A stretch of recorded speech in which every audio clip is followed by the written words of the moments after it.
예배 광고입니다. 오늘 오후 예배는 청년 주간 예배로 드립니다. 이후 다음 달부터는 매달 넷째 주 청년 주간 예배로 드려지오니 성도님들께서는 참고해 주시기 바랍니다. 알림입니다. 예배 후 각 기간별로 모여 원래회 및 모임을 갖도록 하겠습니다. 8월 15일부터 9월 11일까지 총 4주간 거룩한 습관 들이기가 진행됩니다. 점검 노트를 매 주일 목자들과 함께 점검하며 거룩한 습관을 들이는 동덕교회 교우 여러분 되시기 바랍니다. 특별 새벽 기도회는 2층 믿음 성전과 동덕교회 유튜브 채널을 통해 참여하실 수 있습니다. 우리 교회는 유튜브 채널을 운영 중입니다. 예배와 신앙을 돌아보는 컨텐츠에 성도님들의 많은 이용 바랍니다. 이번 주 아름다운 섬김입니다. 중식 제공의 봉사부에서 중식 봉사는 소망목장에서 봉사해 주셨습니다. 이번 주 생일을 맞으신 분들은 엄호건 성도님, 오금숙 집사님, 문인서 목사님이십니다. 생일을 축하드립니다.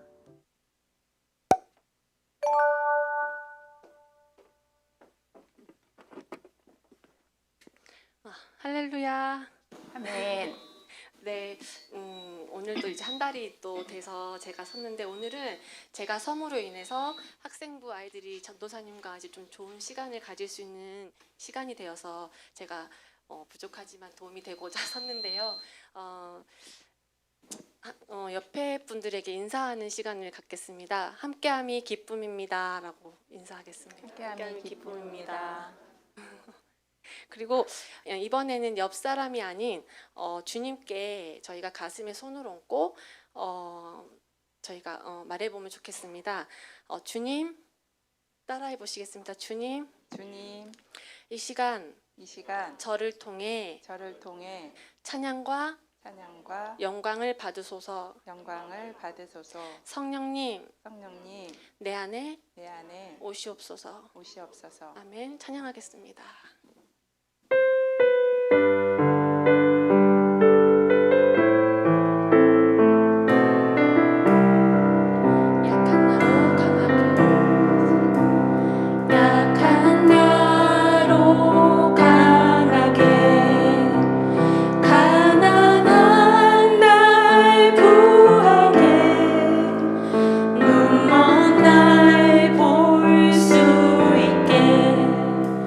주 내게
완전합니다. 찬양해 볼 텐데요.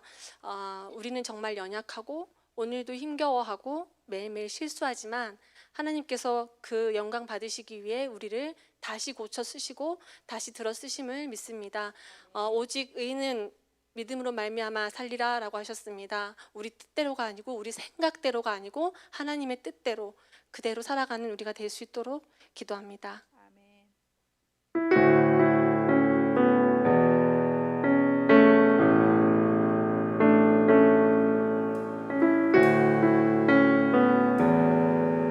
주여 우린 연약합니다.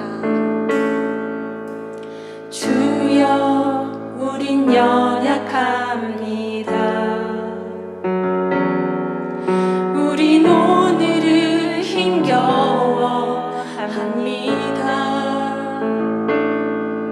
주의 뜻 이루 살기엔 부족합니다.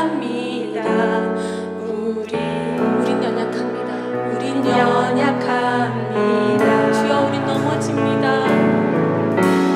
주여 우린 넘어집니다.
어느 곳에도 아버지 속일 수 없고 감출 수 없습니다. 하나님 아버지, 그 영광을 이곳에 드러나게 하시고 찬양하는 우리 성도님들 위해, 권사님들, 집사님들 위해 하나님께서 뜨거운 성령으로 부어주시옵소서. 이 시대에, 우리가 이 시대에 악하고 무섭고 아버지 혼란한 시대에 살아갈 수 있는 힘을 허락하시고 피할 수 있는 길을 허락하여 주시는 하나님의 은혜와 영광 속에 아버지 우리가 거할 수 있도록, 그런 믿음이 될 수 있도록 하나님 도와주시옵소서. 하나님 아버지, 이 시간을 주님께 기도하겠습니다. 한번 주여 삼창하시고 기도하시겠습니다. 주여, 주여, 주여, 주여.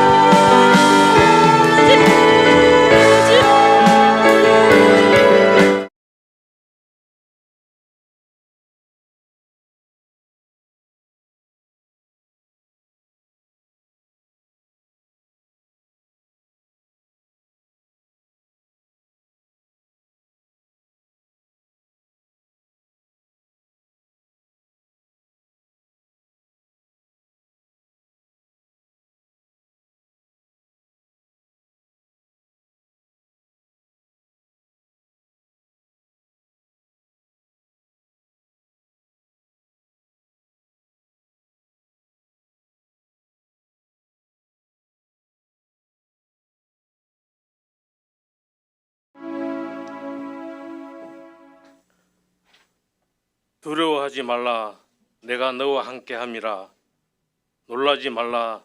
나는 내 하나님이 됨이라. 내가 너를 굳세게 하리라. 참으로 너를 도와주리라. 참으로 나의 어려운 오른손으로 너를 붙들리라. 아멘.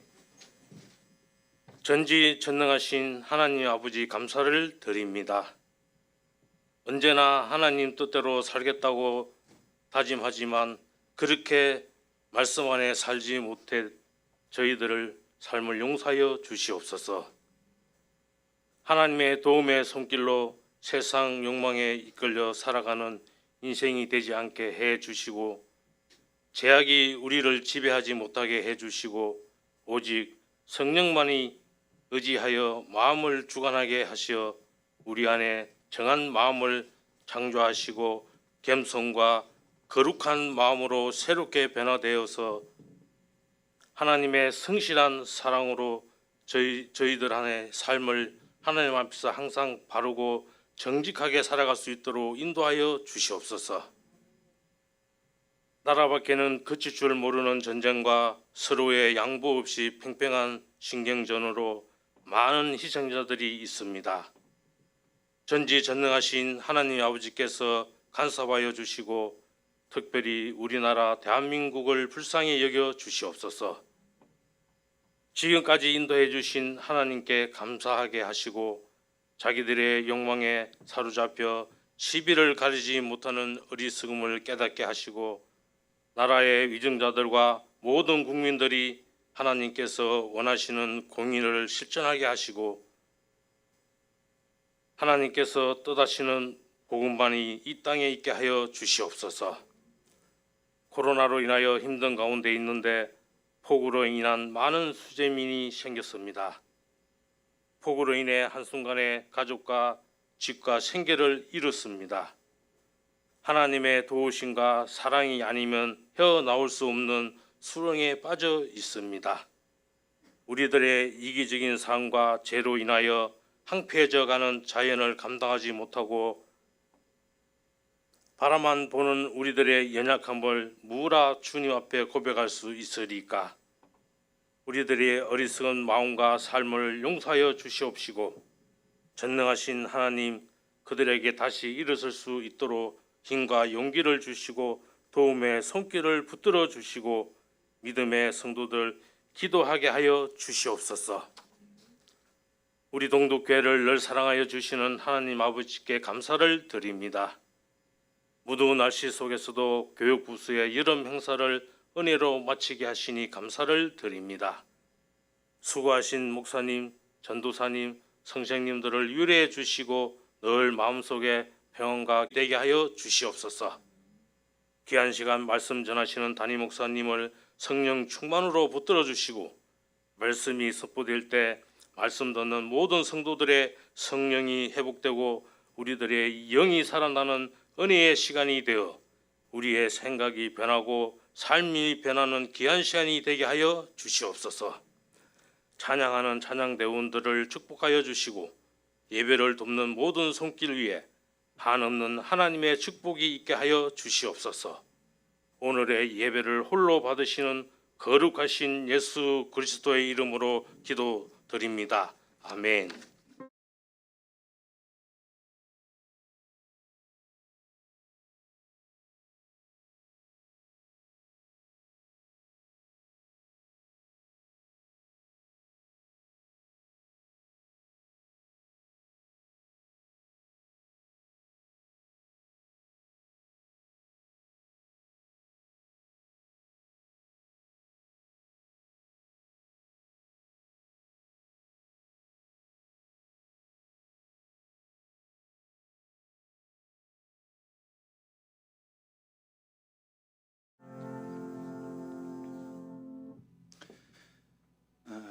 지난주에 저희가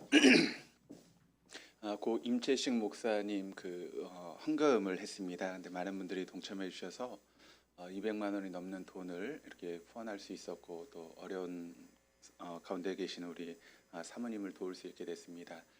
다시 한번 함께 해주신 모든 분들에게 감사드립니다.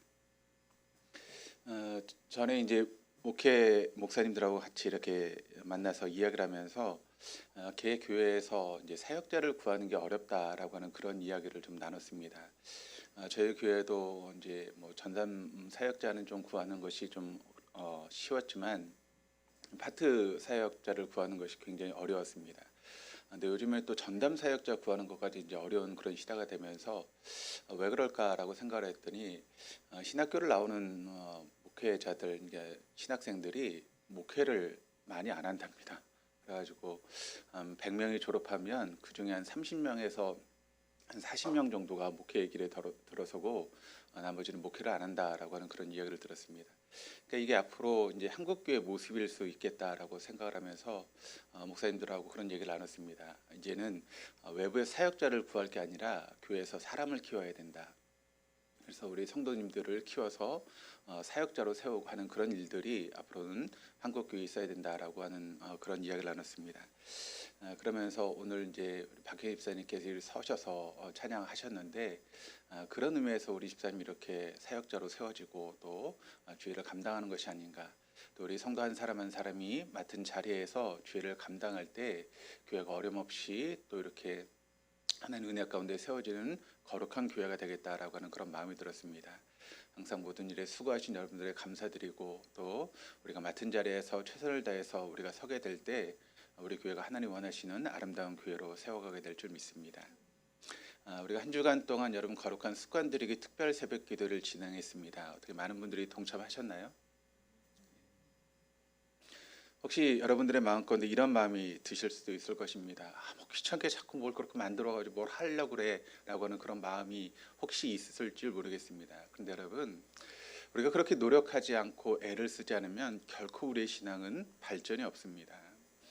정말 하나님 앞에 애를 쓰고 또 하나님의 은혜를 구하며 애를 써야 우리의 신앙이 새로워지고 또 우리의 믿음이 성장하지, 그냥 있는 그대로의 모습으로 그냥 시간 때우듯이 그렇게 신앙생활에서 어떻게 우리의 신앙이 새로워지고 또 이 어려운 시대 가운데 우리가 믿음을 지킬 수 있겠습니까? 정말 우리가 애를 쓰는 그런 모습들이 필요한데 이번 거룩한 습관들에게 특별 새벽 기도를 통해서 여러분이 한번 애를 쓰시는 그런 시간들이 좀 됐으면 좋겠습니다. 내 삶 가운데 정말 하나님의 은혜를 경험할 수 있는 그런 시간으로 삼기 위해서 또 하나님의 말씀이 내 삶 가운데 임하는 것을 체험하는 그런 시간들을 만들기 위해서 한번 애를 쓰시면서 성령을 초대하고 또 성령과 동행하는 그런 시간들을 한번 가져보시기를 바랍니다. 그때 우리의 삶 가운데 임재하시는 하나님의 놀라운 은혜를 우리가 경험하게 될 것이고 또 그런 경험들이 쌓이면 왜 우리의 믿음이 새로워지고 변화되지 않겠습니까? 오랜 시간 동안 신앙생활 했음에도 불구하고 정말 아무런 체험도 없고 능력도 없는 그런 신앙이 아니라 정말 하나님의 은혜를 체험하고 또 우리가 힘있게 신앙생활할 수 있는 그런 능력의 성도의 삶을 살아갈 수 있는 그런 일이 우리에게 있기를 원하신다면 우리가 작은 일에도 이렇게 함께 동참하고 한번 우리의 신앙을 새롭게 하기 위해서 애를 쓰시는 그런 모습들이 여러분 안에 있기를 다시 한번 주님의 이름으로 축원합니다. 우리 함께 하나님 말씀 보시겠습니다. 함께 보실 하나님 말씀은 구약성경 다니엘서 2장 25절에서 30절까지 말씀입니다.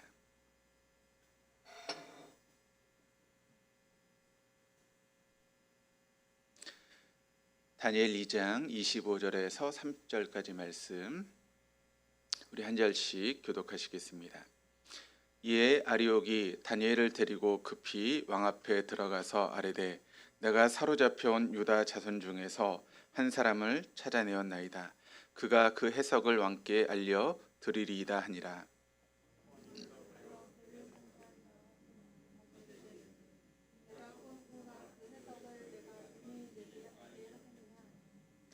다니엘이 왕 앞에 대답하여 이르되 왕이 물으신 바 은밀한 것은 지혜자나 술객이나 박수나 점쟁이가 능히 왕께 보일 수 없으되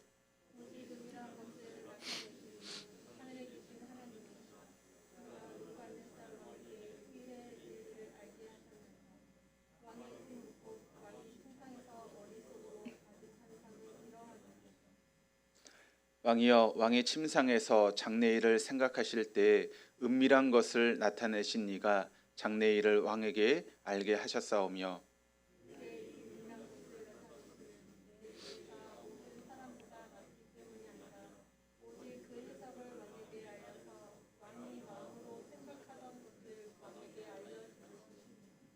아멘. 할렐루야. 우리 하나님은 날마다 새 일을 행하시는 분이십니다. 믿으십니까? 날마다 새 일을 행하시는 하나님은 특별한 경우를 제하고는 사람을 통해서 일하시죠. 어떤 사람입니까? 영과 진리로 예배하는 사람. 영으로 예배한다라고 하는 것은 성령의 이끄심을 따라 예배하는 것이고 또 진리로 예배한다라고 하는 것은 진리의 말씀 앞에 여러분의 삶을 조종하고 또 그 말씀에 순종하는 것입니다. 오늘도 성령의 이끄심을 따라 또 진리의 말씀 앞에 여러분의 삶을 조종하고 순종하는 그 어떤 삶을 통해서 하나님의 새 역사의 주인공이 되시는 저와 여러분 다 될 수 있기를 주님의 이름으로 축원합니다. 2011년 말에 옥스퍼드 영어 사전 편찬 위원들이 올해의 단어라고 하는 것을 이제 뽑게 됩니다. 그런데 그때 뽑혔던 단어가 어떤 단어인가 하면 스퀴즈 미들이라고 하는 그런 단어가 뽑혔습니다. 스퀴즈 미들이라고 하는 것을 이제 우리말로 번역을 하면 쥐어짜인 중산층이라고 하는 그런 뜻을 가지고 있습니다.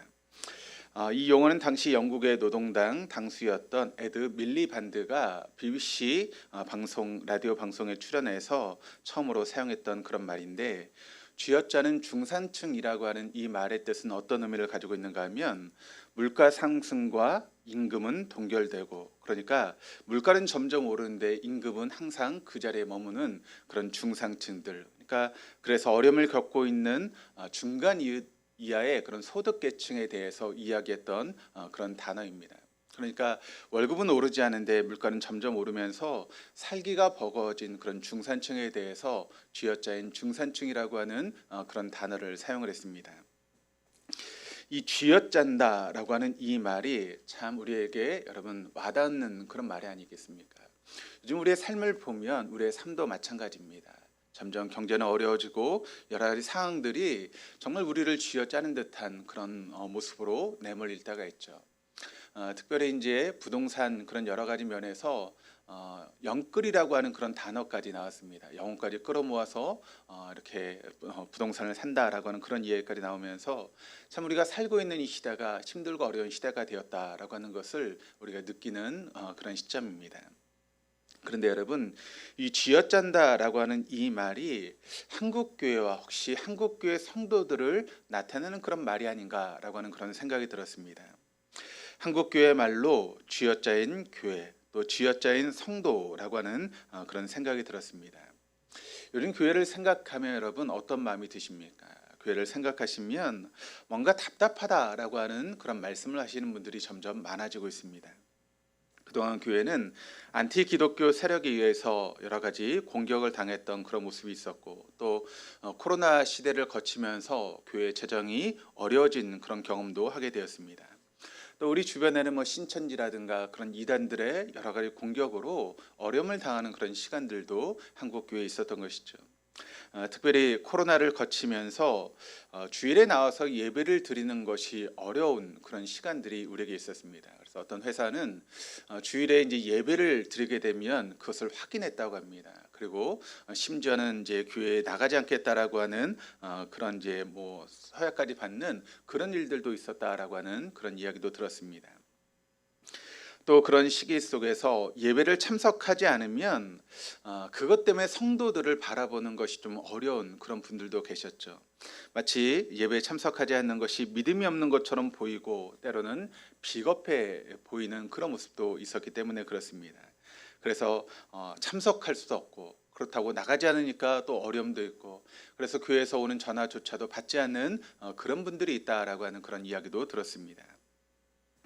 사실 한때는 여러분 한국 교회에서 한국 기독교가 예수를 믿는 것이 벼슬처럼 느껴졌던 그런 시간들이 있었습니다. 그래서 명함에 이제 명함을 만들면서 내가 어느 교회 장로다, 어느 교회 집사다라고 하는 것을 떳떳하게 그렇게 넣었고 명함을 만들었던 그런 시간들이 있었습니다. 근데 지금은 여러분 벼슬은커녕 무슨 죄인이라도 된 것처럼 내가 교회 다니는 것을 드러내지 못하고 오히려 숨기는 그런 현상들이 지금 한국 교회에 있는 것이죠. 교회, 기독교, 크리스찬이라고 하는 단어만 떠올리면 뭔가 막혔던 것이 빵 뚫어지고 마음이 환해지는 그런 느낌이 들어야 되는데 왠지 그런 이야기를 듣다 보면 마음에 위축이 되고 자꾸 안으로 오그라드는 것 같은 느낌이 드는 것을 여러분 우리가 부정할 수 없는 그런 시대 가운데 지금 우리가 삶을 살고 있죠. 이런 분위기 속에서 성도들은 매일매일 마음이 아픕니다. 매일매일 세상에서 마치 쥐어짜는 듯한 그런 삶을 살아가는데 주일이면 텅 빈 가슴을 채우기 위해서 용기를 내서 예배당을 찾는데 정작 교회 역시도 쥐어짜인 공동체에 불과하다면 우리가 굳이 여러분 예배당을 찾고 또 이렇게 힘들고 어렵게 신앙생활을 할 필요가 있는가라고 하는 그런 마음이 들기도 하는 것입니다. 요즘 이런 시대를 살아오고 있는 우리와 아주 비슷한 상황 가운데 처해 있던 사람들이 있었는데 그들이 누구인가 하면 바로 오늘 본문에 나오고 있는 이 다니엘 시대를 살고 있었던 바로 유대인들이 우리와 비슷한 그런 어려움 가운데 있었던 사람들이라고 이야기할 수 있습니다. 아니면 우리보다 훨씬 더 어려운 그런 상황 가운데 있었던 것이 바로 다니엘 시대의 유대인들이었습니다. 그들은 본의 아니게 지금 바벨론의 포로로 끌려와 있습니다. 그동안 나라에서 아무런 불편함이 없이 하나님을 자유롭게 섬기며 살아왔는데 하루아침에 모든 것을 지금 다 잃어버린 그런 상황 가운데 놓이게 되었다는 것이죠. 그래서 나라도 망하고 신앙의 자유도 빼앗기고 내 이름과 또 말도 사용할 수 없는 그런 어려움 가운데 놓여 있는 것이 이 당시 유대인들의 모습이었습니다. 도대체 무엇을 해야 되는지 어떻게 해야 되는지 모든 것이 막막한 상황 가운데 삶을 살고 있었던 것이 바로 그 당시 유대인들의 모습이었는데 하나님은 그런 그들에게 다니엘을 통해서 해답을 주시고 있는 그런 모습이 오늘 본문의 말씀을 통해서 우리가 읽고 있는 다니엘서를 통해서 말씀되고 있습니다. 그러므로 이런 어려운 시대를 살아가는 우리에게 이 다니엘서의 말씀은 너무나 중요한 말씀이다라고 하는 것을 우리가 다시 한번 깨닫게 되는 것이죠. 오늘 말씀과 비슷한 내용이 7장에 다시 한번 나오게 되고 또 요한계시록에도 비슷한 말씀이 나오고 있습니다. 이것은 결코 우연이라고 우리가 이야기할 수 없죠. 성경이라고 하는 것은 하나님의 자기 계시의 책 아니겠습니까? 이 성경의 말씀을 통해서 하나님이 어떤 분이신가를 드러내고 계시는 그런 책이 성경의 말씀인데 하나님은 이 말씀을 통해서 앞으로 일어날 일에 대해서 우리에게 이야기를 하고 있습니다. 오늘 본문의 말씀인 이 다니엘서 2장도 묵시의 형태로 우리에게 말씀하고 있는 것이 이 다니엘서 2장의 말씀입니다. 여기서 묵시의 형태라고 하는 말은 쉽게 말하면 어떤 그림이나 숫자라고 하는 상징적인 표현으로 말씀하고 있다라고 하는 것인데 이 다니엘서 7장에서 이것을 좀 더 보여주고 계시고 또 요한계시록의 말씀을 통해서 좀 더 분명하게 우리에게 보여주고 있습니다. 그러니까 여러분 우리가 참 이제 성경 말씀 중에 어렵게 생각하는 것이 요한계시록의 말씀인데 이 요한계시록의 말씀을 우리가 잘 이해하려고 하면 먼저 다니엘서 2장과 7장의 말씀을 이해해야 합니다. 이 말씀을 이해하지 못하면 요한계시록의 숨겨진 말씀을 우리가 이해하는 것이 어렵기 때문에 그렇습니다.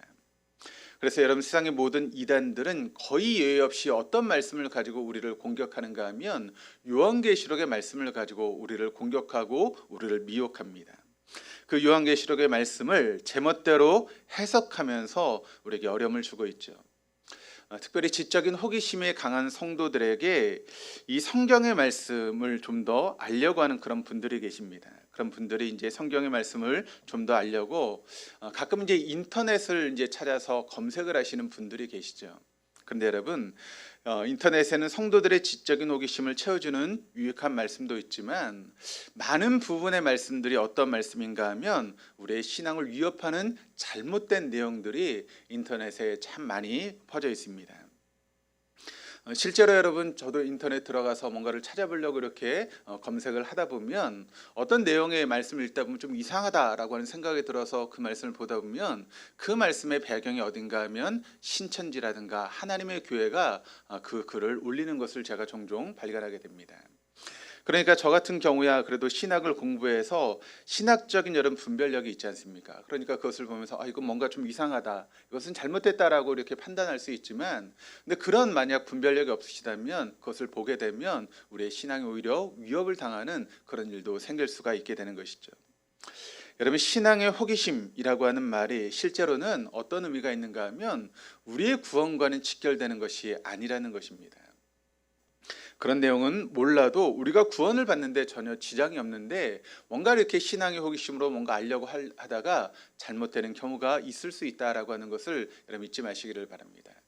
신천지가 한때 여러분 참 믿음이 좋으신 분들에게 성경 공부라고 하는 것을 가지고 접근해 오지 않았습니까? 그래서 많은 분들이 믿음이 좋으시다고 또 성경에 대해서 좀 더 알려고 하시는 분들이 신천지가 이렇게 운영하는 그런 곳에 들어가서 공부를 하시다가 신천지에 빠진 경우들이 얼마나 많이 있습니까? 그러므로 성경 공부라고 하는 것은 될 수 있으면 교회 안에서 목회자들을 통해서 하는 것이 안전합니다. 잘못해서 이렇게 다른 곳에서 성경 공부를 하다가는 우리가 잘못된 이단에 빠질 수 있는 그런 가능성이 많기 때문에 혹시 어디서 이제 성경 공부를 하려고 하시면 저에게 먼저 물어보시길 바랍니다. 그것이 안전한 곳인가 제가 알아보고 여러분에게 말씀을 드리든가 아니면 그 부분을 제가 여러분들에게 성경 공부해 드릴 테니까 그런 외부에 대해서 자꾸 관심을 가지지 마시고 잘못된 곳에 빠지시면 안 됩니다. 이제 본문으로 한번 들어가서 말씀을 보시면 지금까지 드린 말씀을 근거로 해서 본문의 말씀을 제가 이제 같이 연구하고 또 말씀을 준비하는데 여러분과 함께 말씀을 나누기 위해서 정리해 보았습니다. 그랬더니 그 내용이 이제 정리하다 보니까 너무 분량이 많은 그런 내용이 되었습니다. 그래서 이제 몇 주에 나눠서 이제 말씀을 이제 나누려고 하는데 생텍쥐메리가 이런 이야기를 했습니다. 한번 들어보시기를 바랍니다. 완벽함이란 더 이상 보탤 것이 남아있을 때가 아니라 더 이상 뺄 것이 없을 때 완성된다라고 하는 그런 이야기를 했습니다. 그러니까 완벽한이란 것은 무엇인가 하면 뭔가를 막 보태가서 더 이상 보탤 것이 없을 때 완벽해지는 것이 아니라 뺄 때를 다 빼고 나서 더 이상 뺄 것이 없을 때 그것이 바로 완벽함이다라고 생텍쥐메리는 이야기를 했습니다.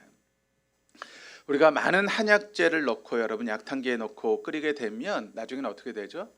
진액만 남게 되지 않습니까? 그리고 진액을 다시 먹기 좋게 환약으로 만들어서 우리가 먹게 되는 것처럼 그 내용을 제가 요약해서 여러분들에게 받아들이기 쉽게 말씀을 요약해서 증거하려고 합니다. 오늘의 말씀을 보면 느부갓네살 왕이 꿈을 꾸게 되었습니다.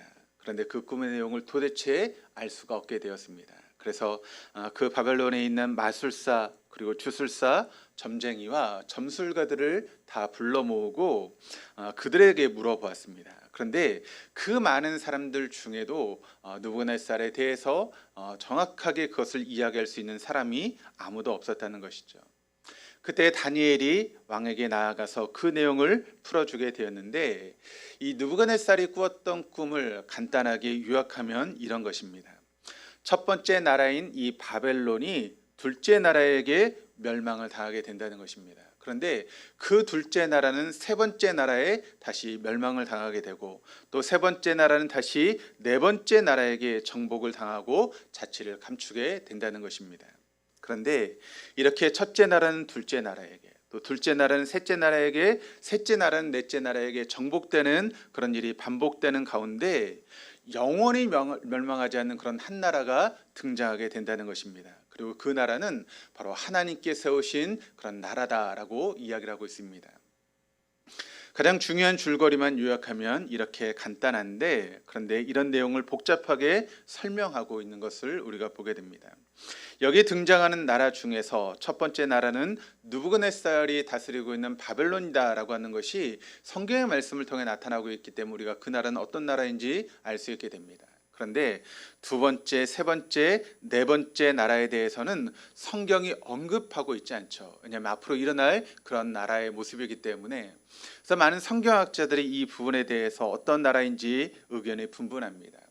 보통은 이제 어떻게 생각을 하고 있는가 하면 두 번째 나라는 메데아 바사라고 하는 나라이고, 세 번째 나라는 헬라 제국이고, 네 번째 나라는 로마 제국이다라고 많은 성경학자들이 이렇게 추측하면서 이야기를 합니다. 그런데 가장 확실한 대답은 무엇인가 하면 여기 등장하고 있는 두 번째, 세 번째, 네 번째 왕국이 어떤 나라인지는 우리가 확실하게 알 수 없다는 것입니다. 그러나 하나님은 이 네 나라와는 전혀 다른 영원한 나라를 세우시고 있다라고 하는 것이 오늘 말씀의 핵심이 되고 있는 것이죠. 그래서 두 번째, 세 번째, 네 번째 나라가 어떤 나라인지는 별로 중요하지 않습니다. 정말 중요한 것은 하나님께서는 영원히 멸망하지 않는 한 나라를 세우신다라고 하는 것이 이 말씀의 중요한 핵심이라는 것이죠. 이 본문의 말씀은 여러분 묵시 문학입니다. 묵시의 말씀이기 때문에 이것을 해석하는 데는 참 어려움이 있습니다. 그러나 위의 내용을 우리가 종합해 보면 분명하고 확실하게 드러나는 그런 내용들이 있는데, 그것이 무엇인가 하면 첫 번째는 이런 내용입니다. 이 세상의 왕국들은 아주 강력한 왕국들을 세우게 될 것이라는 것입니다. 그러나 이러한 제국들은 정말 강한 그런 제국이지만, 그러나 그런 모든 제국들이 영원하지는 못하다라고 하는 것을 바로 이 말씀이 우리에게 증거하고 있는 것이죠. 여러분, 이 바벨론 나라가 이 당시 이 다니엘이 이 말씀을 쓰고 있을 그 당시에는 굉장히 큰 나라였고 강대한 나라였습니다. 그래서 세상 누구도 이 바벨론이라고 하는 나라가 멸망할 것이다라고 아무도 생각하지 못했습니다. 근데 그 나라가 여러분 어떻게 되었습니까? 메데와 바사 제국에 의해서 멸망을 당했고, 그렇게 강했던 메데와 바사 제국도 헬라 제국에 의해서 멸망을 당했습니다. 그리고 영원할 것 같은 헬라 제국도 로마 제국에 의해서 멸망을 당했고, 또 계속될 것 같은 로마 제국도 결국 이 땅에서 자치를 감추었다라고 하는 것을 우리가 잘 알고 있고, 또 역사가 우리에게 증거하고 있습니다. 그렇습니다. 세상의 어떤 임금도 어떤 나라도 영원히 계속될 수 없다라고 하는 것을 여러분 잊지 마시기를 바랍니다. 지금 이 전 세계는 미국이라고 하는 나라가 여러분 가장 강대국으로 영원히 지속될 것처럼 보이지만, 여러분 그 나라도 끝이 있다라고 하는 것을 우리가 성경의 말씀을 통해서 알게 되는 것이죠. 세상의 임금들도 나라들도 모두 하나님의 완전한 통치 아래 있을 뿐이지 그 나라는 영원할 수 없다라고 하는 것이 바로 다니엘서가 우리에게 증거하고 있는 말씀이라는 것입니다.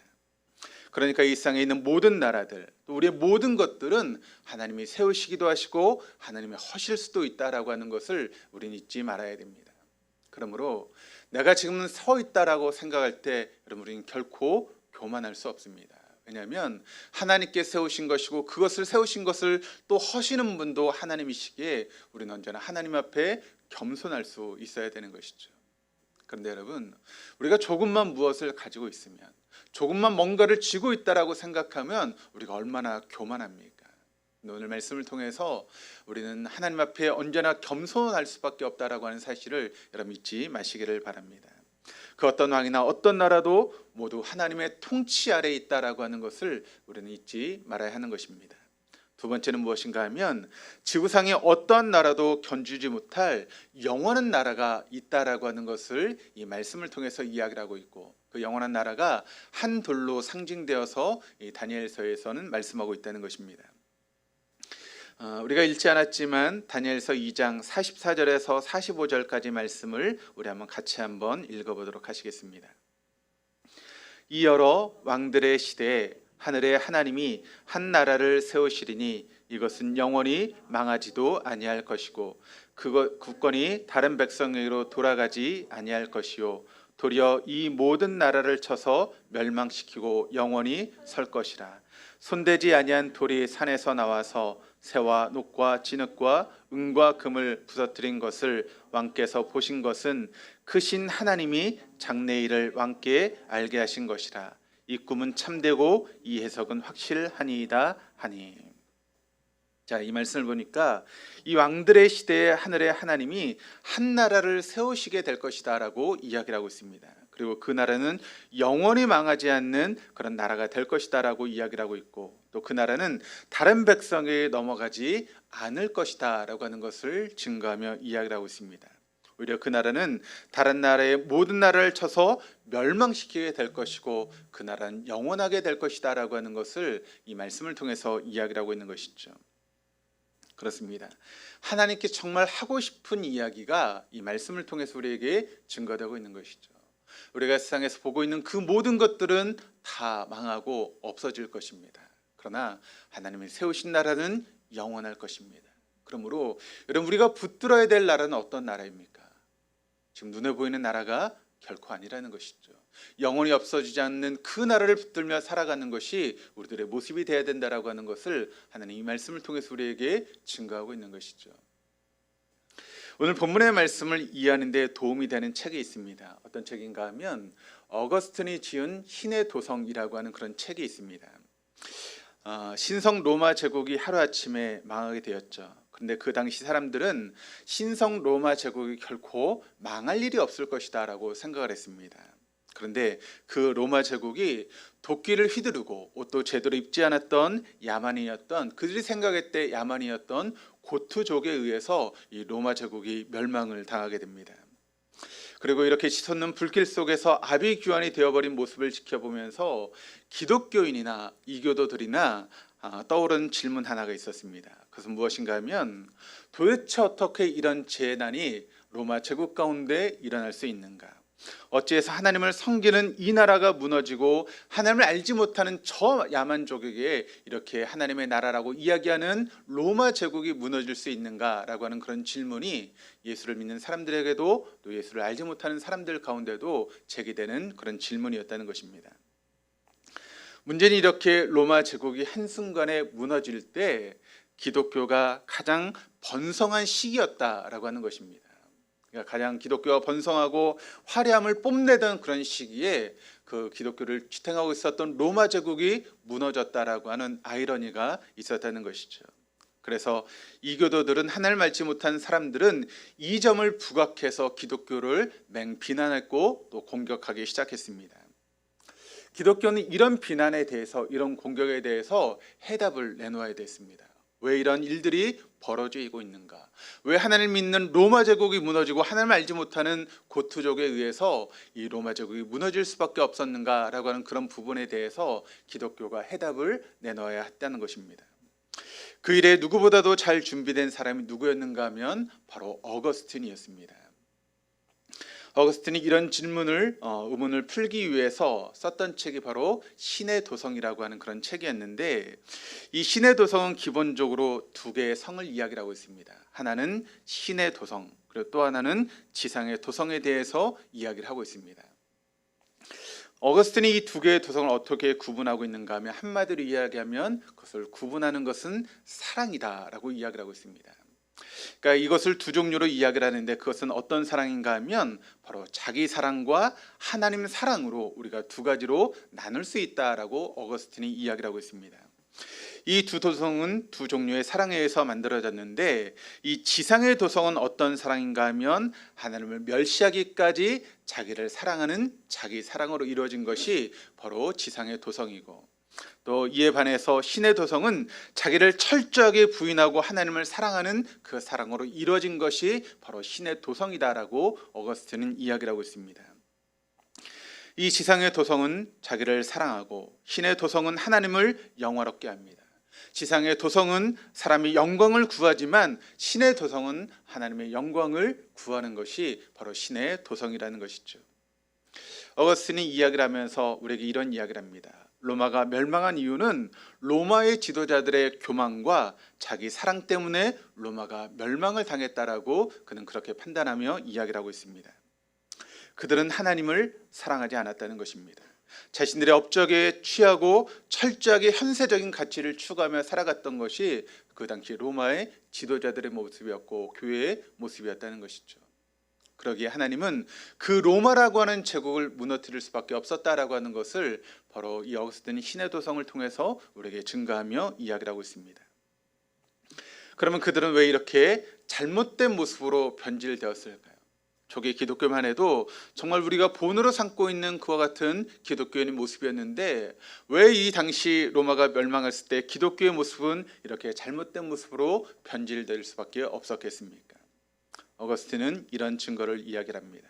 그것은 바로 그들이 참된 예배를 드리지 않았기 때문에 그런 일이 벌어졌다라고 이야기를 하고 있습니다. 그들이 하나님 앞에 예배를 드렸습니다. 그러나 그 예배는 참된 예배가 아니었다는 것이죠. 형식적인 예배였고 자기를 드러내는 그런 예배였지 하나님께 영광을 드러내는 그런 예배가 드려지지 않았다는 것입니다. 세상적인 것을 자랑하고 세상의 아름다운 것을 자랑했지만 하나님이 드러나지 않는 그런 예배를 드렸던 것이 그 당시 로마 제국의 예배의 모습이었다라고 이야기를 하고 있습니다. 어거스틴은 또 우리에게 이런 이야기를 합니다.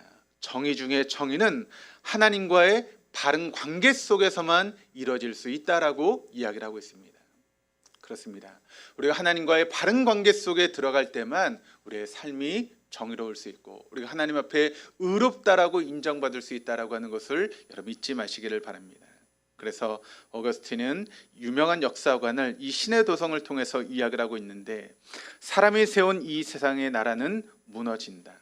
그런데 무너지면서 동시에 보이지 않는 하나님의 나라가 이루어지게 된다라고 하는 것을 어거스틴 우리에게 증거하며 이야기를 하고 있습니다. 그 무너지는 로마 제국 속에서 하나님의 나라가 건설되어 가는 것을 바로 바라볼 수 있었기 때문에 이런 이야기를 하고 있었던 것이죠. 이것이 여러분 우리가 바라보고 있는 기독교의 역사 아니겠습니까? 그런 의미에서 보면 지금 한국 교회는 여러분 지금 무너져가고 있는 그런 모습이다라고 이야기할 수 있습니다. 코로나의 사태를 겪으면서 교회 내 숫자가 줄어들고 또 교회가 재정적으로 어려움을 당하고 여러 가지 면에서 위축되고 있는 그런 모습이 지금 한국 교회 모습 아니겠습니까? 그런데 여러분 눈에 보이는 교회의 모습은 무너질 수 있지만 그 무너짐 속에서 하나님이 세우신 새로운 교회가 세워질 수 있다라고 하는 것을 여러분 잊지 마시기를 바랍니다. 이런 상황 가운데 우리가 정말 붙들어야 될 것은 무엇이겠습니까? 바로 하나님과 우리의 바른 관계를 붙들 수만 있다면 한국교회는 새로워질 것이고 우리 동독교회는 새로워지게 될 것입니다. 지금까지 우리가 어떤 신앙생활을 했는지 그것은 중요하지 않습니다. 앞으로 우리가 어떻게 신앙생활을 해야 되는지가 중요한데 그럼 어떻게 신앙생활을 하시겠습니까? 자기를 드러내고 자기를 사랑하는 그와 같은 지상의 도성과 같은 그런 사랑을 하시겠습니까? 아니면 정말 하나님을 사랑하는 하나님의 영광을 드러내는 그와 같은 신의 도성의 사랑을 하시겠습니까? 지금까지 우리의 모습이 나를 사랑하는 모습으로 우리가 신앙생활을 했다면 이제부터라도 우리가 나를 사랑하는 자아의 사랑이 아니라 하나님을 사랑하는 그런 모습으로 우리가 새롭게 신앙의 모습이 변화되어진 그런 모습이 우리 안에 필요한 것 아니겠습니까? 그것을 통해서 하나님은 영광 받으실 것이고 그것을 통해서 무너져가는 교회를 새롭게 세우시는 그런 놀라운 역사가 있게 될 것입니다. 그러므로 우리 동도의 교우들이 이런 어려운 시기 가운데 하나님을 사랑할 수 있는 그런 마음을 회복할 수 있기를 바랍니다. 하나님과의 바른 관계를 회복할 수 있는 여러분의 삶이 되시기를 바랍니다. 그저 형식적인 신앙생활이 아니라 교회만 왔다 갔다 하는 그런 신앙생활이 아니라 정말 하나님과의 관계가 새로워지는 그런 신앙생활로 변화될 수 있기를 바랍니다. 그렇지 않으면 한국교회의 미래가 없습니다. 여러분 유럽의 교회를 보시기를 바랍니다. 그렇게 화려함을 뽐냈던 유럽의 교회가 지금 어떤 모습으로 변질되었습니까? 교회의 모습은 있지만 성도들이 없는 교회가 되어버렸고 교회에 여러분 어떤 의미도 발견할 수 없는 그런 교회의 모습으로 변질된 것이 유럽의 교회의 모습 아니겠습니까? 우리가 새로워지지 않으면 하나님과 관계가 회복되지 않으면 한국교회도 머지않아 그 유럽 교회의 뒤를 따라갈 수밖에 없을 것입니다. 그러나 이 위기 가운데 우리가 위기를 느끼고 우리가 하나님과의 관계를 새롭게 할 수만 있다면 한국교회는 새로워지게 될 것이고 정말 하나님이 부으시는 놀라운 은혜를 경험하는 좋은 기회가 되어질 것입니다. 그러므로 코로나 이후에 한국교회 모습이 새롭게 변화되어야 되는 것처럼 우리 동덕교회 모습이 새롭게 변화되어지는 그런 놀라운 역사가 일어나기 위해서 지금까지 형식적인 신앙생활을 버리고 정말 하나님만을 붙들 수 있는 그런 모습으로 새롭게 변화될 수 있는 저와 여러분의 삶이 될 수 있기를 주님의 이름으로 축원합니다. 그러기 위해서 여러분 우리가 말씀의 거울 앞에 우리 자신을 한번 비춰보시기를 바랍니다. 첫 번째, 이 세상의 날은 결코 영원하지 않다라고 하는 사실을 여러분 잊지 마시기를 바랍니다. 전도서라고 하는 책을 보게 되면 우리가 잘 알고 있는 솔로몬이 지은 책이죠. 그런데 첫 장 첫 절에 솔로몬이 자신을 소개하면서 이런 이야기를 하고 있습니다. 다윗의 아들 예루살렘의 왕 전도자의 말씀이라. 그러니까 솔로몬이 자신을 소개하면서 세 가지를 소개하고 있는데 뭐라고 소개하고 있는가 하면 나는 다윗의 아들이다. 두 번째는 나는 예루살렘의 왕이다. 세 번째는 나는 전도자다라고 그렇게 소개를 하고 있습니다. 먼저 첫 번째 다윗의 아들이라고 하는 것을 보게 되면 그는 다윗의 아들이었습니다. 근데 여러분 이스라엘 민족에서 역사 가운데 가장 위대한 왕으로 뽑고 있는 왕이 어떤 왕인가 하면 바로 다윗 왕 아니겠습니까? 지금도 이스라엘 백성들은 그 다윗이 다시 오는 것을 기대하면서 이스라엘 국기가 여러분 다윗의 별로 그려져 있는 이유가 바로 그와 같은 모습이죠. 그래서 지금도 그들은 메시아를 기다리고 있는데 어떤 메시아를 기다리고 있는가 하면 다윗 왕과 같은 그런 메시아를 이스라엘 백성들이 지금도 기다리고 있다는 것입니다. 그러니까 여러분 그 다윗의 아들로 태어났다라고 하는 것은 얼마나 큰 특권을 가지고 태어난 것이겠습니까? 이런 좋은 배경, 좋은 가족, 또 좋은 조건 속에서 바로 이 솔로몬이 삶을 시작했다라고 하는 것을 의미하는 그런 이야기입니다. 또 두 번째는 예루살렘의 왕이라고 소개를 하고 있습니다. 이스라엘 모든 사람들이 거주하고 싶어하는 장소가 어딘가 하면 바로 예루살렘입니다. 바로 그것은 평화의 도성이기 때문이죠. 그런데 이스라엘 개개인이 오를 수 있는 최고의 지위가 어떤 지위인가 하면 바로 왕이라고 하는 그런 지위 아니겠습니까? 그러니까 이스라엘 모든 사람이 거주하고 싶은 그런 예루살렘에 사람이 오를 수 있는 최고의 자리인 왕의 자리까지 올라갔던 것이 바로 솔로몬의 모습이었다는 것이죠. 그러니까 그는 최고의 지위에 오른 사람이라고 이야기할 수 있습니다. 뿐만 아니라 여러분 성경을 통해서 우리가 알 수 있는 것처럼 세상에서 가장 지혜로웠던 사람이 누구라고 이야기를 합니까? 바로 솔로몬 아니겠습니까? 그러니까 그는 세상의 모든 뛰어난 지혜를 가지고 있었던 그런 사람이었습니다. 그러니까 이런 조건 속에서 우리가 상상할 수 없는 삶을 살아갔던 것이 바로 솔로몬의 모습이었다는 것이죠. 성경의 말씀을 보면 그 당시 병거가 1,400대가 있었고 또 마병이 12,000명이 있었고 또 이런 군인들을 병거 주둔성과 왕이 거주하는 예루살렘 성에 두었다라고 이야기를 하고 있고 또 예루살렘에는 은이 돌처럼 흔했다라고 이야기를 하고 있습니다. 또 백향목이라고 하는 그런 나무가 뽕나무보다 많을 정도로 그렇게 넘쳐나는 그런 시대가 되었다라고 이야기를 합니다. 또 개인적으로 이 솔로몬은 후궁이 700명이었고 300명의 첩을 두었다라고 그렇게 이야기를 하고 있습니다. 그러니까 인간이 누릴 수 있는 최고의 그런 것을 누렸던 것이 바로 솔로몬의 모습이었다는 것이죠. 그는 예루살렘 왕으로서 모든 것을 누리는 그와 같은 자리에 있었다라고 하는 것을 성경이 우리에게 증거하고 있습니다. 또 세 번째는 전도자입니다. 솔로몬은 자신을 소개하면서 전도자라고 이야기를 하고 있습니다. 그는 다윗의 아들이었음에도 불구하고 또 예루살렘의 왕이었음에도 불구하고 그것으로 만족하지 않고 자기를 스스로 전도자라고 소개하고 있습니다. 이 전도자라고 하는 말씀이 이제 히브리어로 보게 되면 어떤 의미를 가지고 있는가 하면 공개적으로 고백하다, 또 전파하다라고 하는 그런 의미를 가지고 있는 그런 말씀입니다.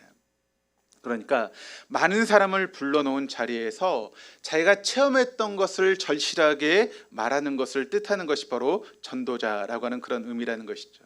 그러니까 그는 자신의 인생의 마지막 황혼기에 많은 사람을 불러놓고 전도자의 입장에서 자신의 삶을 살아오면서 깊이 체험했던 것을 사람들에게 고백하고 전파하기를 원했다는 것입니다. 그렇다면 그가 증거하기 원했던 것은 어떠한 말씀이겠습니까? 바로 전도서 1장 2절 말씀을 통해서 솔로몬은 이런 고백을 우리에게 남기고 있습니다. 우리가 잘 알고 있는 말씀이죠. 전도자가 이르되 헛되고 헛되며 헛되고 헛되니 모든 것이 헛되도다. 바로 이것이 그토록 모든 것을 누렸던 솔로몬의 인생에 대한 결론이라는 것입니다. 헛되다. 헛되다. 모든 것이 헛되다. 이 헛되다라고 하는 단어는 어떤 뜻을 가지고 있는 단어인가 하면 추운 겨울에 여러분 우리가 입김을 내보내지 않습니까? 그럼 어떻게 되죠? 하얀 입김이 확 나오는 것 같다가 금방 어떻게 됩니까? 금방 사라지고 마는 것이죠. 그때 사용했던 단어가 헛되다라고 하는 단어입니다. 뭔가 보이는 것 같은데 실상은 아무것도 남지 않는 그 어떤 것이 헛되다라고 하는 그런 단어라는 것이죠. 또 이 헛되다라고 하는 단어가 어떤 뜻을 가지고 있는가 하면 손에 잡히지 않는다라고 하는 그런 의미를 가지고 있는 단어입니다. 그러니까 무언가를 잡으려고 애를 쓰는데 잡히지 않는 것을 의미하는 단어가 바로 헛되다는 것이죠. 솔로몬은 자신의 인생 전체를 통해서 이런 결론을 지금 내리고 있다는 것입니다. 내가 뭔가를 잡아보려고 애를 쓰며 인생을 살았는데, 그래서 그것을 잡기 위해서 몸부림치는 그런 인생을 살았는데 아무것도 잡히지 않았다는 것입니다. 그래서 그는 이렇게 고백을 하고 있죠. 헛되고 헛되며 헛되고 헛되니 모든 것이 헛되도다. 두 번째는 하나님 우리에게 영원한 하나님 나라를 예비해 놓으셨다라고 하는 것을 우리가 이 말씀을 통해서 명심할 수 있어야 하는 것입니다. 이 세상의 나라는 모두 결코 영원하지 않습니다. 그러나 하나님의 나라만 영원하다라고 하는 것을 여러분 잊지 마시기를 바랍니다. 고린도후서 5장 17절 말씀이 우리에게 이렇게 증거합니다. 그런즉 누구든지 그리스도 안에 있으면 새로운 피조물이라.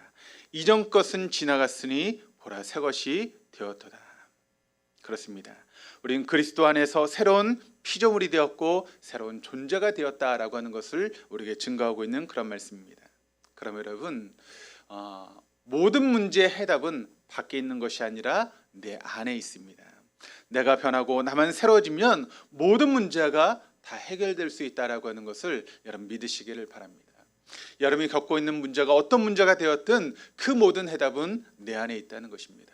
내가 새로워지고 내가 그리스도 안에서 변화되게 되면 모든 문제는 다 해결될 줄 믿습니다.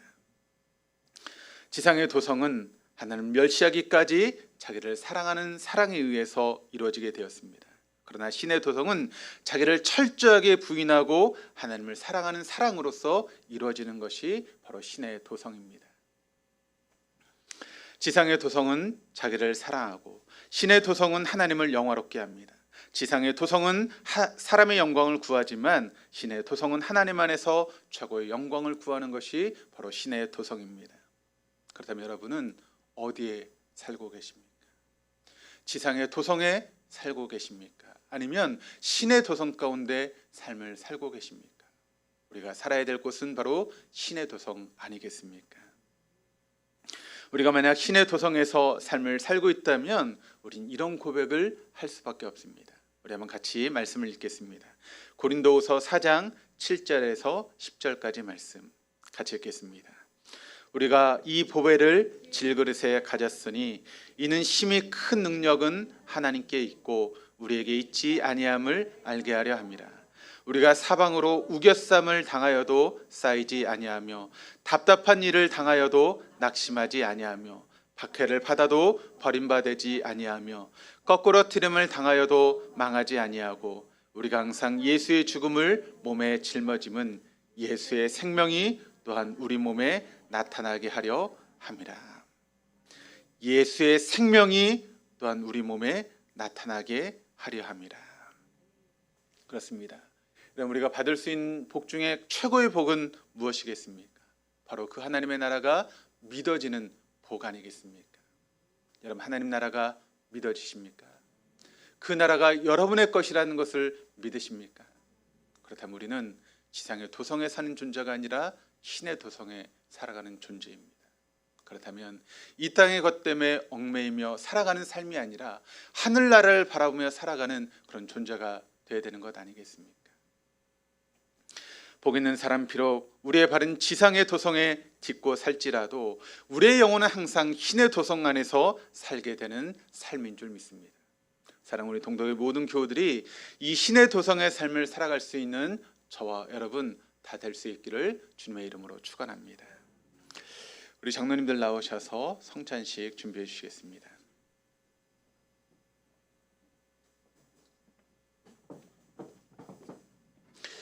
이제 나에게 들려주신 레마의 말씀을 붙잡고 부활하신 주님과 함께 믿음으로 살기를 원하는 성도들을 이 거룩한 은혜의 자리에 초대하겠습니다. 우리 찬송가 228장 우리 1절 4절 함께 부르시면서 떡을 받도록 하시겠습니다.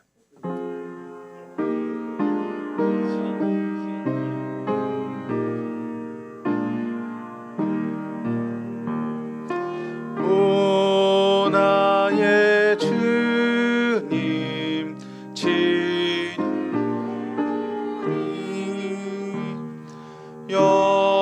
영원한 세계 밝히 나타나 한없는 은혜 길이 누리니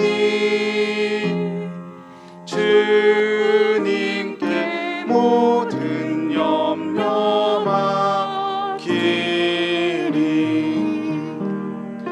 주님의 성찬 받을 때마다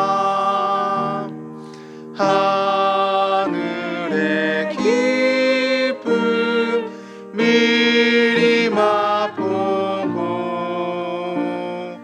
어린 양 잔치 참여함 같이 영원한 복을 내가 누리리.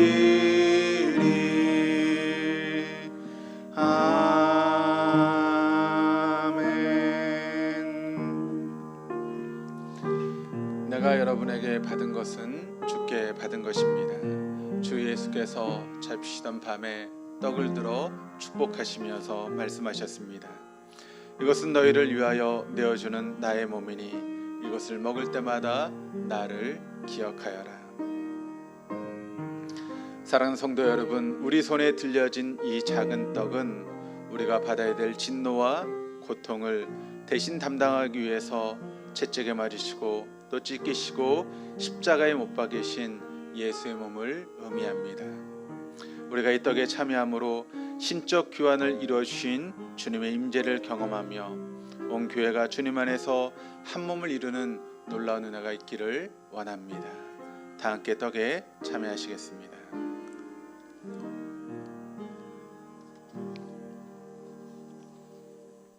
우리 주의 보좌로 나아갈 때 찬양하시면서 잔을 받으시겠습니다.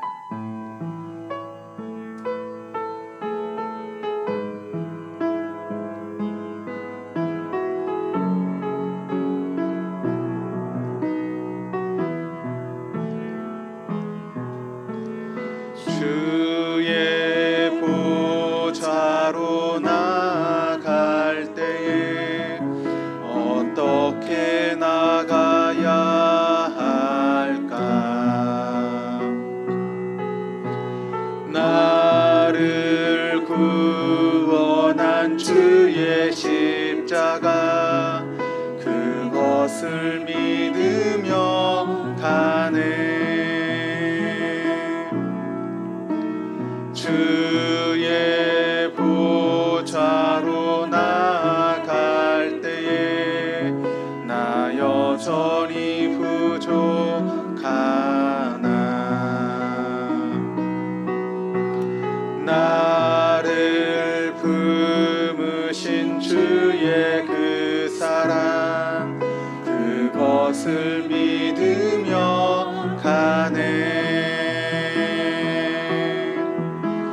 자격 없는 내 힘이 아닌 오직 예수님의 보혈로 자격 없는 내 힘이 아닌 오직 예수님의 보혈로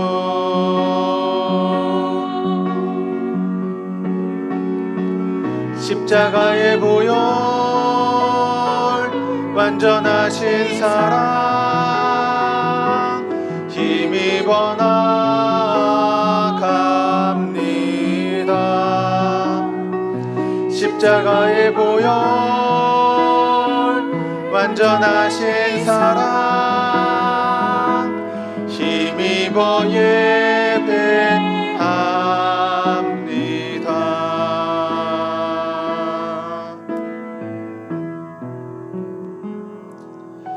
식사 후에 또 잔을 들고 말씀하셨습니다. 이것은 죄사함을 얻게 하려고 너희를 위해 흘리는 나의 피니 이것을 마실 때마다 나를 기억하여라. 사랑하는 성도 여러분, 우리 손에 들려진 이 포도주는 우리를 죄에서 구원해 주셔서 그리스도의 정결한 신부가 되게 하시고 마지막 때에 다시 오셔서 우리를 어린 양의 혼인잔치에 참여하게 하실 예수님의 거룩한 보혈을 의미합니다. 이 잔을 믿음으로 받아서 이제부터 영원한 하나님 나라에 대한 소망을 가지고 부활하신 주님과 동행하며 살아가시는 우리 동독의 모든 교우들 다 될 수 있기를 주님의 이름으로 축원합니다. 다 함께 잔에 참여하시겠습니다.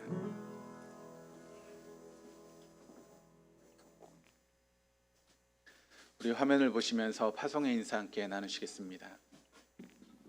우리 주님은 십자가에 달려 죽으셔서 우리의 저주를 축복으로 바꾸어 주셨습니다. 우리 주님은 십자가에 달려 죽으셨다가 다시 살아나셔서 우리의 그리스도와 주가 되셨습니다. 우리 주님은 마지막 때에 다시 오셔서 우리를 어린 양의 혼인잔치에 초대해 주실 것입니다. 성찬을 받은 여러분, 이런 믿음을 가지고 세상으로 나아가 축복의 통로로 살아가십시오. 아멘.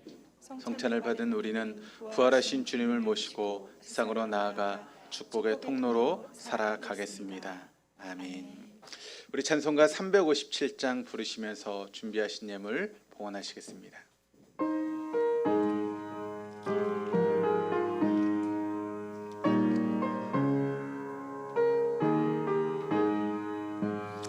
나는 갈 길 모르니 주여 인도하소서.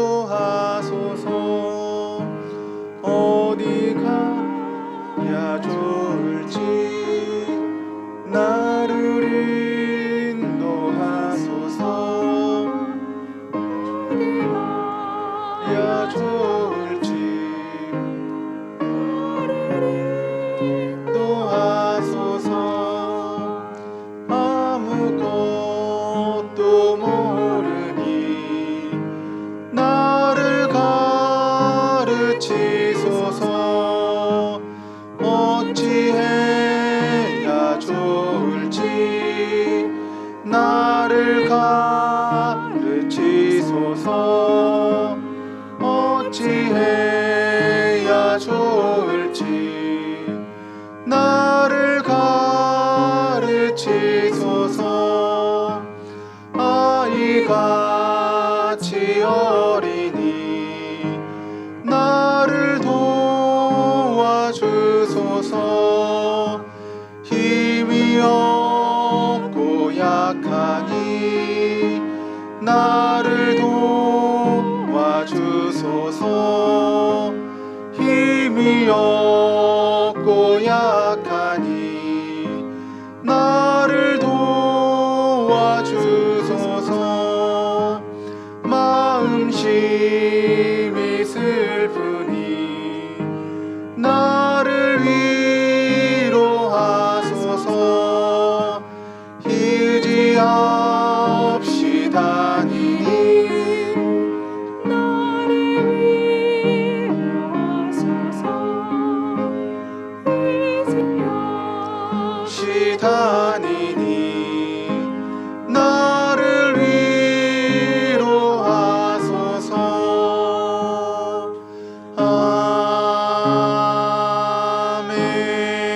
아멘. 드린 예물을 위해서 함께 기도하시겠습니다. 굶주리고 가난한 백성을 버려두지 않으시고 그 간절한 부르심에 언제나 응답하시는 하나님 아버지, 해방 이후 이민족 위에 넘치도록 후히 복주시는 은혜를 감사드립니다. 메마른 광야에 샘물을 터주시고 내가 흐르게 하시며 무성한 곡식들을 수확하게 하신 하늘 은혜를 감사드립니다. 이 모든 결실이 우리의 노력이나 수고가 아니라 전적으로 주님의 은혜이며 긍휼임을 찬양하며 감사드립니다. 우리의 부족과 필요를 간구할 때마다 주님께서는 아무런 대가 없이 우리에게 채우시었고 날마다 우리의 삶 가운데 일용할 양식으로 채워주셨음을 감사드립니다. 주님의 그 은혜와 그 사랑에 감사하며 우리가 주님 앞에 정성을 다해서 적은 물질을 봉헌하여 드립니다. 하나님, 예물을 드린 손길마다 하나님의 다음이 없는 복과 은혜가 넘치게 하시고 그 예물이 심겨진 곳곳마다 30배, 60배, 100배의 풍성함으로 열매를 맺게 하여 주옵소서. 이 시간 주일헌금으로 또 주정헌금으로 또 우리에게 소득이 있게 하신 하나님 앞에 하나님 명령을 따라서 11조물을 봉헌하여 드립니다.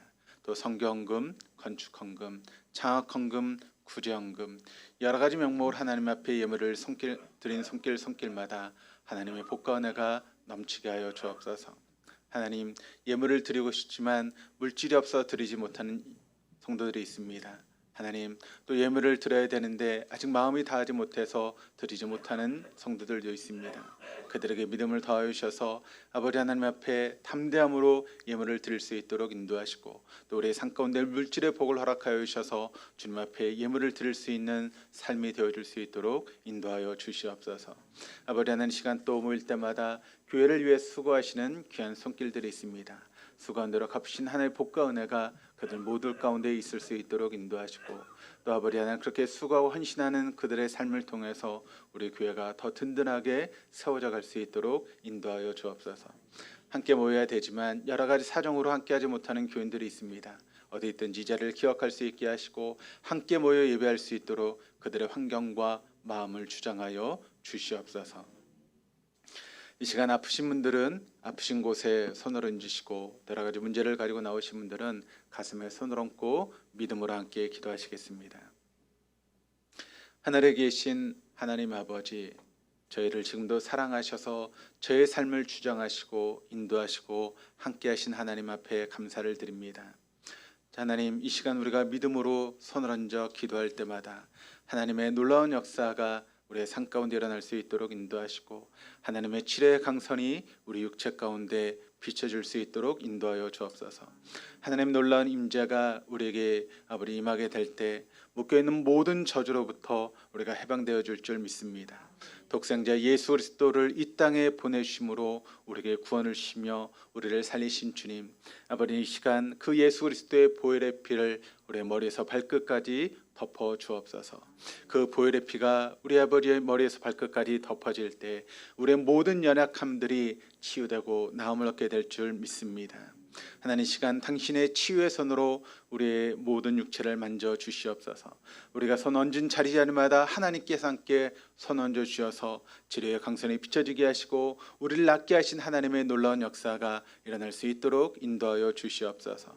그래서 우리 육체가 회복되게 하시고 우리의 정신이 회복되어질 수 있도록 인도하시며 우리의 삶과 우리의 아버지 모든 것들이 회복되어지는 귀한 시간 되어질 수 있도록 인도하여 주시옵소서. 하나님, 이 시간 간절히 바라고 원하는 것은 우리의 피가 맑게 흐를 수 있도록 인도하여 주셔서 막힌 혈관들이 뚫어지게 하시고 피가 맑게 흐름으로 인해서 혈압의 수치와 당뇨의 수치가 제자리를 찾을 수 있도록 인도하여 주시옵소서. 하나님, 우리 몸의 비정상적인 세포가 다 사라지게 하시고 하나님께서 만드신 면역력이 아버지 회복되어질 수 있도록 인도하여 주셔서 아버지 하나님, 암세포가 사라지게 하시고 암덩어리가 녹아지게 하시고 건강한 세포가 많아질 수 있도록 인도하여 주시옵소서. 아버지 하나님, 우리의 모든 장기들이 하나님께서 만드신 장기로 회복되어서 아버지 간이 제 기능을 감당하게 하시고 신장이 제 기능을 감당할 수 있도록 인도하시고 배가 제 기능을 감당할 수 있도록 인도하여 주셔서 모든 장기들이 우리가 건강하게 생활하는데 부족함이 없도록 인도하여 주시옵소서. 아버지 하나님, 또 우리의 허리와 다리가 아버지 힘을 얻을 수 있도록 인도하여 주셔서 허리와 다리가 아프셔서 고생하신 모든 분들에게 하나님의 치료한 강선이 비춰질 수 있도록 인도하시고 협착증으로 해방될 수 있게 하시고 관절염으로부터 나음을 얻을 수 있도록 인도하여 주시옵소서. 우리의 정신이 맑아질 수 있도록 인도하시고 하나님 주시는 강건한 가운데 하나님 앞에 예배할 수 있는 우리 모두가 되어줄 수 있도록 인도하여 주시옵소서. 이 시간 여러 가지 문제를 가지고 나와 가슴에 손을 얹고 믿음으로 기도합니다.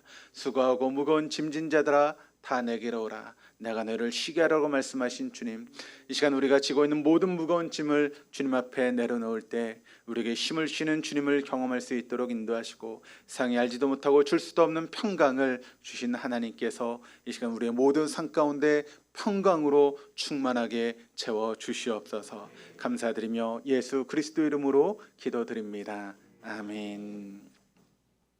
이 시간 다 일어나셔서 우리 파송의 찬양 함께 찬양하시겠습니다.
지금은 우리 주 예수 그리스도의 은혜와 아버지 하나님의 무한하신 사랑하심과 성령님의 교통하시며 내주하심이 이제 지상의 도성이 아니라 신의 도성의 삶을 살기를 다짐하는 우리 동도의 교우들과 그 가정과 하시는 모든 일들 위해 지금부터 영원토록 함께 하시기를 간절히 축원하옵나이다. 아멘.